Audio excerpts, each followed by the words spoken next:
8ই ফেব্রুয়ারি 2017 বিধানসভায় পাশ হলো সরকারি সম্পত্তি রক্ষায় the West Bengal maintenance of public order amendment bill. সেদিনই বিধানসভার ভেতরে বিল ঘিরে ধুন্ধুমার।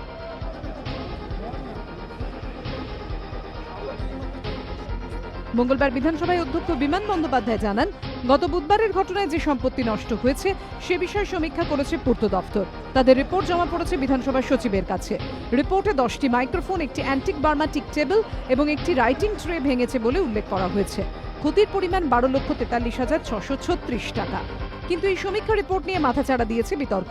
বিরোধীদের দাবি, বিরোধী বিধায়কদের বিরুদ্ধে ভাঙচুরের অভিযোগ আনা হলেও বিরোধী বিধায়কদের সঙ্গে কথা বলেননি সমীক্ষকরা।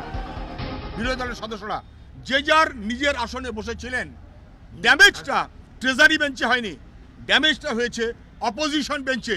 অপোজিশন বেঞ্চের ড্যামেজ, সেখানে অপোজিশন বেঞ্চের বাইরের কোন লোক এসেছিলেন তাদের আসার মধ্য দিয়ে ড্যামেজটা হলো কিনা দেখা হবে না। মাননীয় স্পিকার মহোদয় ফাইন করেছেন 12 লক্ষের উপর টাকা, কোনোরকম কোনো বিরোধী দলকে না ডেকে, বিরোধী দলের সাথে আলোচনা না করে। 2006 30শে নভেম্বর ভাঙচুর হয় বিধানসভায়। অভিযোগ ওঠে তৃণমূলের বিরুদ্ধে।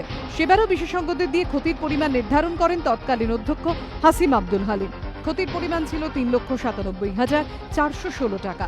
ভাঙচুরের দিন বিধানসভায় উপস্থিত 29 জন তৃণমূল বিধায়কের ভাতা থেকে মাথাপিছু 13,704 টাকা করে কেটে নেওয়া হয়।